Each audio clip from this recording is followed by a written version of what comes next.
Vidéo de révision, chapitre 1er, Histoire, les débuts de l'humanité. Ici, nous voyons Toumaï, le visage du premier être humain, selon cette photo.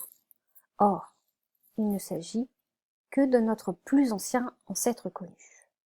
En effet, Toumaï, qui a vécu il y a 7 millions d'années au Tchad, en Afrique, est un hominidé, pas tout à fait encore un humain.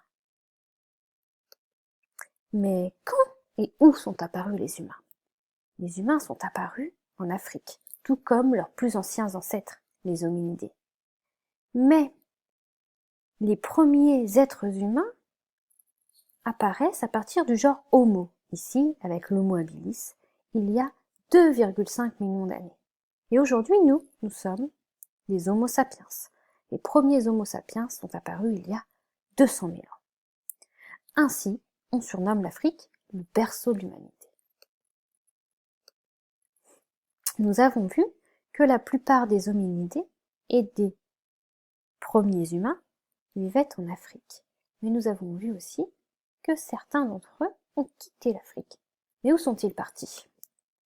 Eh bien, nous voyons que, à partir de 2 millions d'années, les Homo ergaster et les Homo erectus quittent l'Afrique pour aller dans un premier temps en Asie, en Océanie, en Afrique et enfin en Amérique.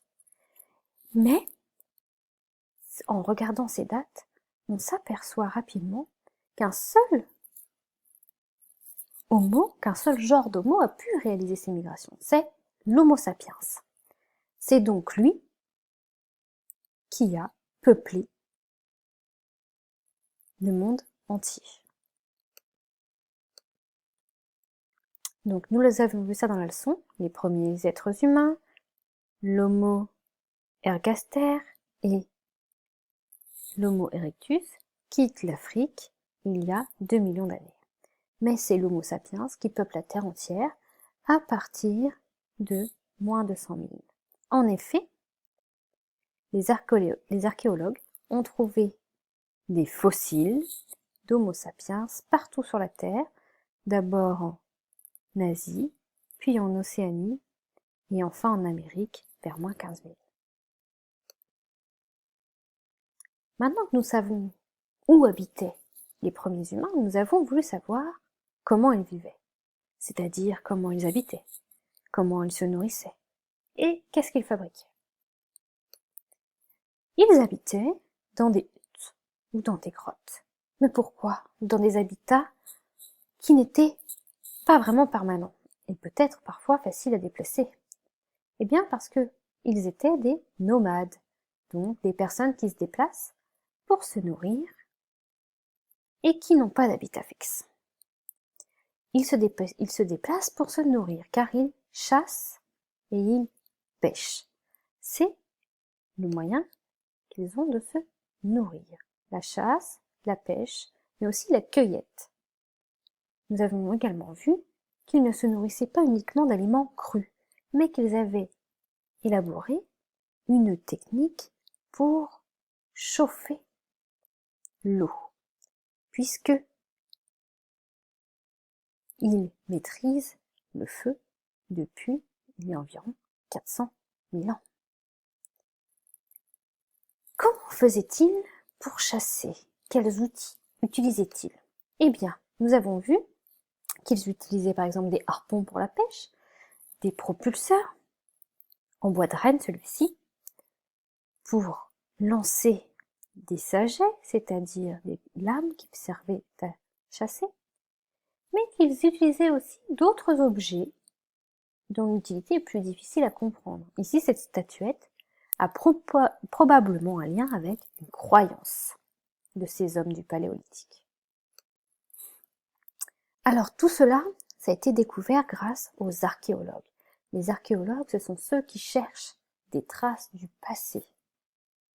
Ce sont ceux qui trouvent des fossiles, qui nous montrent qui, où, comment les choses se sont passées avant.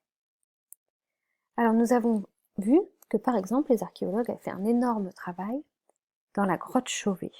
où on a retrouvé des traces laissées par les hommes du Paléolithique. Ces traces, ce sont des dessins d'animaux surtout, tracés grâce aux mains de ces hommes, leurs paumes, leurs doigts, mais aussi grâce à des éléments naturels, comme le charbon ou des extraits de plantes qui donnaient de la couleur. Nous avions vu également que ces dessins n'avaient pas vraiment le but de décorer les parois de la grotte, puisque la grotte n'était pas un habitat fixe, mais que eux aussi avaient sûrement un lien avec une croyance. Peut-être c'était pour espérer avoir une bonne chasse ou espérer la santé. Les scientifiques nous ont appris beaucoup de choses sur les premiers humains. Notamment, ce sont eux qui nous ont permis de retracer, grâce à l'étude de l'ADN, le chemin des migrations de l'Homo sapiens.